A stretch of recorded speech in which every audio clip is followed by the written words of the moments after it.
Hello dear students, welcome to Invented Educare. मैं आपका physics faculty Rishabh राज आप सभी के सामने लाइट का दूसरा लेक्चर लेकर प्रस्तुत हूं।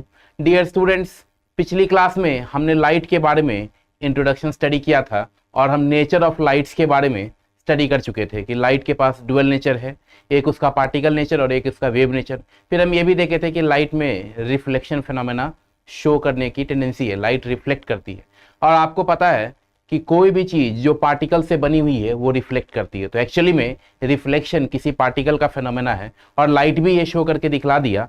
इस कारण से हम ये कहते हैं कि लाइट में पार्टिकल नेचर आ चुका है। तो आइए चलिए अब हम डिटेल्स में डिस्कस करते हैं रिफ्लेक्शन ऑफ लाइट को। चलिए, तो हमारा आज का टॉपिक है रिफ्लेक्शन ऑफ लाइट।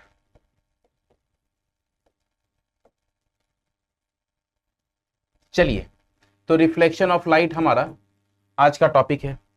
तो सबसे पहले हम इसे डिफाइन कर दें कि रिफ्लेक्शन है क्या। जैसे अगर मान लीजिए कि कोई पेन के कैप को हम वॉल पे थ्रो करें तो ये थ्रो करने के बाद वापस इधर लौट जाएगा। लाइट भी ऐसे ही किसी रिफ्लेक्टिंग सरफेस पे गिरे तो ऐसे ही लौट जाता है।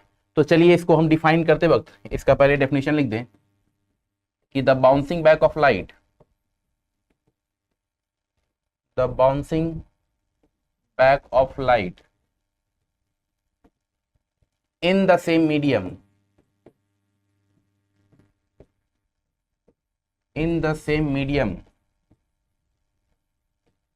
when it falls on any reflecting surface is called reflection of light.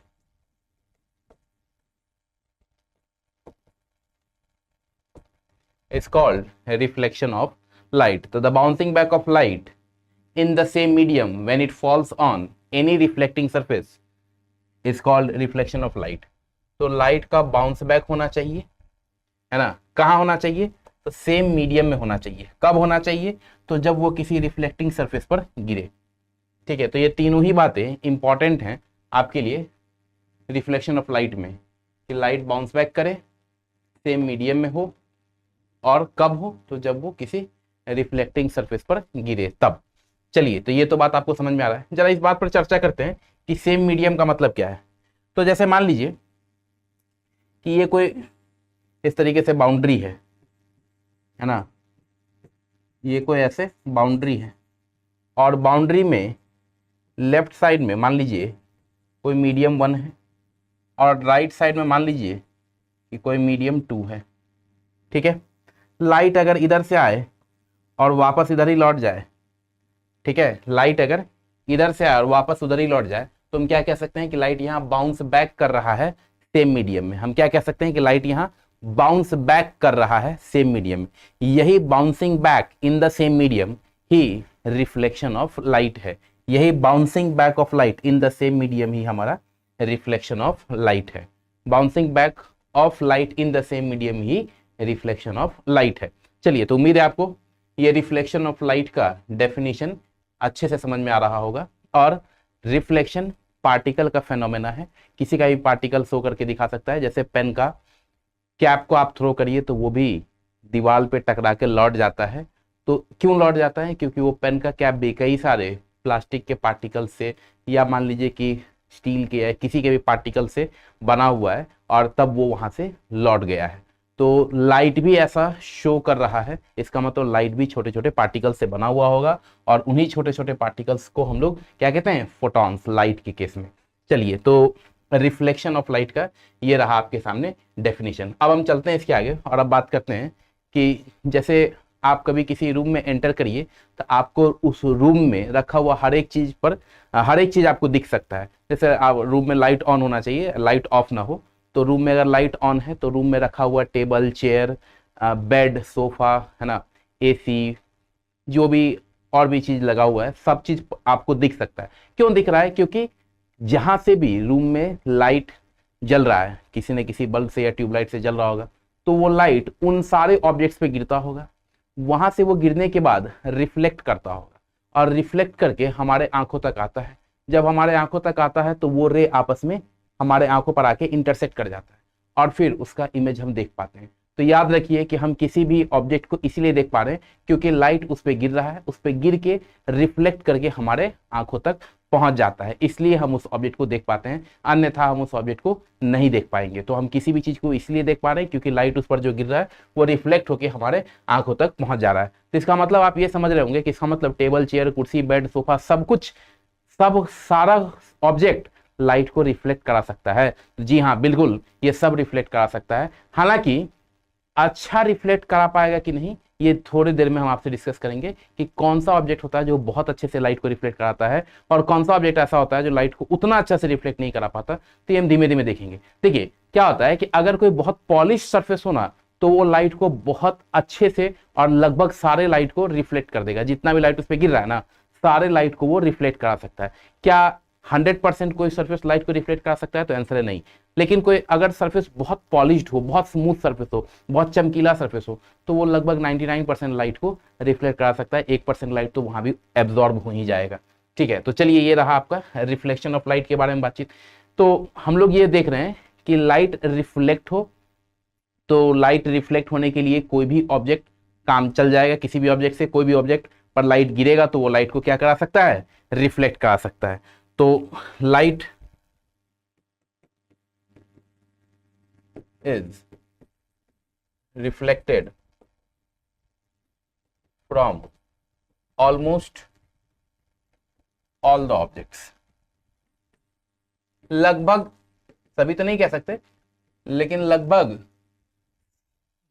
लगभग जितना भी आप डे टू डे लाइफ में जो भी चीज आपको दिख रहा है वो सब इसीलिए दिख पा रहा है क्योंकि लाइट का वहां से रिफ्लेक्शन रहा है। आप रोड पे चल रहे हैं, रोड पे लगा हुआ गाड़ी आपको दिख रहा है क्योंकि गाड़ी पे लाइट गिरा है, वो रिफ्लेक्ट होकर आपकी आंखों तक आया, तो आपकी आंखों पर उसका इमेज बन गया है। आपको रोड पे चलता हुआ साइकिल दिख रहा होगा क्योंकि साइकिल पे लाइट गिरा है, वहां से रिफ्लेक्ट होकर आपकी आंखों तक आया। तो लगभग हर चीज लाइट को रिफ्लेक्ट कर ही देता है, तो इसलिए light is reflected from almost all the objects. अगर रिफ्लेक्टिंग सरफेस बहुत ही स्मूथ और पॉलिश्ड हो तो लाइट का रिफ्लेक्शन बहुत अच्छे से होता है ना। तो if the reflecting surface if the reflecting surface is smooth and polished, कि अगर रिफ्लेक्टिंग सरफेस हमारा स्मूथ और पॉलिश्ड हो, then light is reflected in a very good amount. कि अगर आपका रिफ्लेक्टिंग सरफेस स्मूथ हो, पॉलिश्ड हो, तो लाइट बहुत अच्छे से आपको वहां पे रिफ्लेक्ट करेगा, बहुत फेयर अमाउंट में काफी सारा लाइट आपका ठीक तरीके से रिफ्लेक्ट कर जाएगा। और अगर यही रफ हो अगर, तो उतना लाइट का अच्छे से रिफ्लेक्शन नहीं हो पाता है। ठीक है, कि if reflecting surface is rough then light is reflected in a little amount. कि अगर if the reflecting surface if the reflecting surface is rough then light is reflected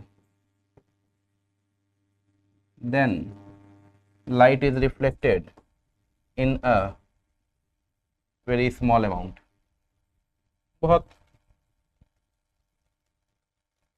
in a very small amount. Proper reflection आपको बहुत कम देखने को मिलेगा, इधर उधर हो जाएगा रिफ्लेक्शन, स्कैटर हो सकता है ना। तो आपको करना क्या है कि अगर आपको अच्छा रिफ्लेक्शन चाहिए तो सरफेस आपका स्मूथ रहे, पॉलिश्ड रहना चाहिए। अगर आप रफ सरफेस ले लेंगे तो बहुत ही कम अमाउंट में प्रॉपर तरीके से वो रिफ्लेक्ट होगा, नहीं तो जैसे तैसे जो है ना लाइट इधर उधर छितरा जाएगा, बिखर जाएगा, है ना, इधर उधर फैल जाएगा। तो आपको ध्यान रखना है कि सरफेस अच्छा होना चाहिए, तभी लाइट प्रॉपर तरीके से रिफ्लेक्ट होगा। तो आपके मन में सवाल आएगा कि सर कौन सा सरफेस फिर सबसे अच्छा है? तो देखिए सिल्वर सबसे बेस्ट रिफ्लेक्टर है, ये बात आप याद भी रखिए। The best reflector of light is silver.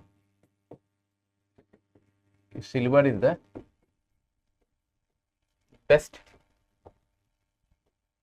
Reflector of light, है ना। सबसे अच्छा लाइट का अगर कोई रिफ्लेक्शन करके दिखा सकता है तो वो सिल्वर है। सिल्वर सबसे अच्छा रिफ्लेक्शन करके दिखा सकता है। इससे बढ़िया कोई हमारे पास रिफ्लेक्टिंग सरफेस अवेलेबल नहीं है। तो सिल्वर का इस्तेमाल हम लोग मिरर बनाने में यूज करते हैं। जैसे मिरर में हम लोग अपना चेहरा इसलिए देख पाते हैं क्योंकि लाइट उस पर से रिफ्लेक्ट होता है। अगली क्लास में हम लोग देखेंगे कि कैसे वो सब रिफ्लेक्शन करके इमेज बना देता है, तो नेक्स्ट क्लास में हम लोग बात करेंगे। पहले ये जानिए कि मिरर जो होता है वो मिरर में हम लोग अपना चेहरा इसलिए देख पाते हैं या किसी भी चीज़ को इसलिए देख पाते हैं क्योंकि मिरर से ना लाइट का प्रॉपर रिफ्लेक्शन हो जाता है। तो मिरर से लाइट का रिफ्लेक्शन यूं ही तो नहीं हो पाएगा क्योंकि मिरर तो एक ग्लास से बना हुआ है और ग्लास ट्रांसपेरेंट ऑब्जेक्ट होता है। आप जानते हैं 3 तरीके का ऑब्जेक्ट होता है, ट्रांसपेरेंट, ट्रांसलूसेंट और ओपेक। ट्रांसपेरेंट में लाइट आर पार कर जाता है, ट्रांसलूसेंट में थोड़ा बहुत रिफ्लेक्शन हो जाता है और ओपेक में तो लाइट बिल्कुल उसको क्रॉस नहीं कर पाएगा। ठीक है, तो अगर ग्लास से मिरर बन रहा है और ग्लास अगर ट्रांसपेरेंट है तो लाइट उस पर आर पार कर जाएगा, रिफ्लेक्ट करेगा ही नहीं, तो उसमें इमेज कैसे बनेगा? हम तो इमेज देख ही नहीं पाएंगे उसका, है ना। क्योंकि अभी अभी जो हम बात आपसे कर रहे थे कि किसी रूम में आप एंटर करते हैं या रोड पे आप चलते हैं तो आपको कोई चीज़ इसलिए दिखता है क्योंकि लाइट उस पर गिर के रिफ्लेक्ट किया, रिफ्लेक्ट करके आपके आंखों तक आता है। ठीक है, तो यदि हम बात कर लें मिरर का, तो मिरर तो ग्लास से बना हुआ है, ग्लास पे अगर लाइट गिरेगा तो क्रॉस कर जाएगा ना उसको, तो रिफ्लेक्ट करेगा ही नहीं। और अगर रिफ्लेक्ट नहीं करेगा तो हम उसको देख कैसे पाएंगे? इसलिए इस समस्या से बचने के लिए क्या किया गया, मिरर को पीछे से पॉलिश कर दिया गया। ठीक है, क्या चीज से पॉलिश किया गया? सिल्वर से। तो अब क्या हो गया कि मिरर, ये रहा मिरर और मिरर को पीछे से सिल्वर से ऐसे पॉलिश कर दिए, तो अब कोई लाइट ऐसे गिरता था तो गिर के टकरा के हमारे आंखों तक आ जाता है, तो हम अपना चेहरा देख पाते मिरर में। लेकिन इसमें भी एक समस्या आने लग गया कि जैसे मिरर को आप पीछे से सिल्वर से ऐसे पॉलिश किए ना, तो ये सिल्वर जो है ये थोड़े समय के बाद, थोड़ा यूज वगैरह होने के बाद जो है ना, ये रफ हो जाता है, उतना अच्छा से ये स्मूथ रह नहीं पाता। तो इसको भी बचाने के लिए हम क्या करते हैं कि सिल्वर के पीछे एक रेड कलर का एक पेंट मार देते हैं, ताकि हम जब मिरर को यूज कर रहे हो तो डायरेक्ट सिल्वर सरफेस हमारे या किसी और ऑब्जेक्ट से कांटेक्ट में ना आए। क्योंकि कांटेक्ट में आने से क्या खतरा होता है कि उसका स्मूथनेस खत्म हो जाता है, वो रफ हो जाएगा। तो वो हम लोग पेंट करके बचाते हैं उसको कि वो डायरेक्ट कांटेक्ट में ना आए और अपना स्मूथनेस मेंटेन करके रखे। तो ये तो रहा कि मिरर का काम कैसे हम लोग करते हैं। तो अगर मान लीजिए किसी मिरर को हम सिल्वर से पॉलिश करेंगे और फिर रेड पेंट मारेंगे, तो सिल्वर से पॉलिश करेंगे तो सिल्वर तो काफ़ी महंगा है, तो इससे क्या होगा कि मिरर का दाम ज़्यादा हो जाएगा। तो ये भी एक समस्या आने लग गया है कि मिरर का दाम अगर ज़्यादा हो जाएगा तो ज़्यादातर लोग उसको परचेज नहीं कर पाएंगे। तो इस समस्या का भी निदान ढूंढना था। तो फिर इसके लिए किया गया कि ठीक है, तो एल्यूमिनियम से कर दो। तो आजकल जो आपके पास जो मिरर अवेलेबल है बाजार में या जो आप लोग परचेज भी करते हैं, तो में क्या होता है कि शीशे के पीछे ना एल्यूमिनियम का लेयर मार दिया जाता है। जहाँ सिल्वर मारते थे हम लोग पहले, वहाँ एल्यूमिनियम अब मार दे रहे हैं।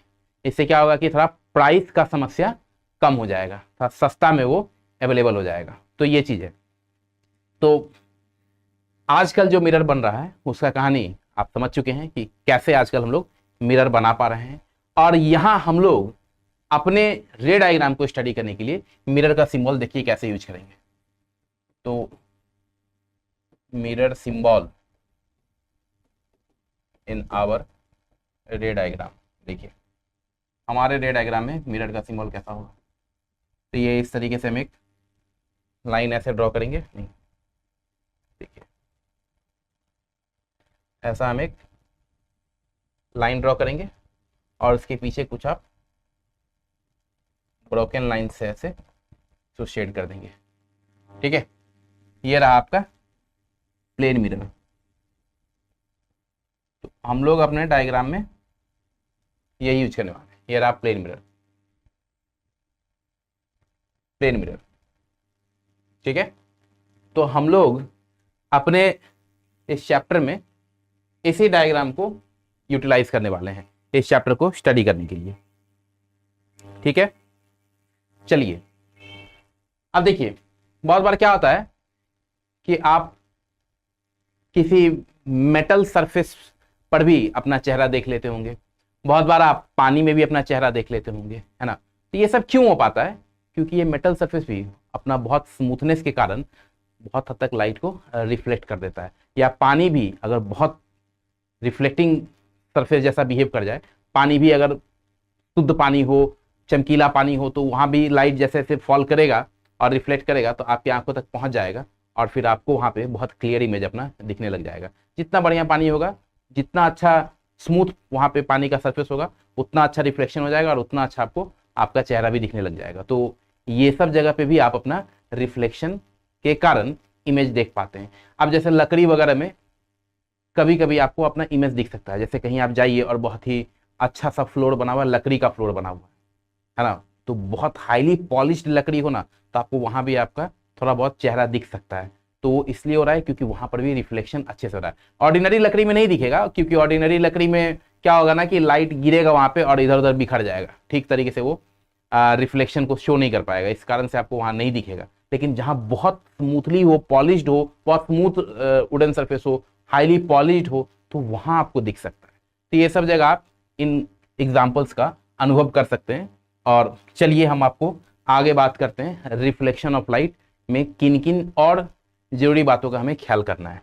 देखिए, तो हमको मिरर तो पता चल गया। अब मिरर की एक साइड से लाइट भेजेंगे। अब देखना, इधर से लाइट मत भेज देना, क्योंकि रिफ्लेक्टिंग सरफेस ये है, ये जो मिरर का ये वाला पार्ट है ना, इसको हम लोग रिफ्लेक्टिंग सरफेस कहेंगे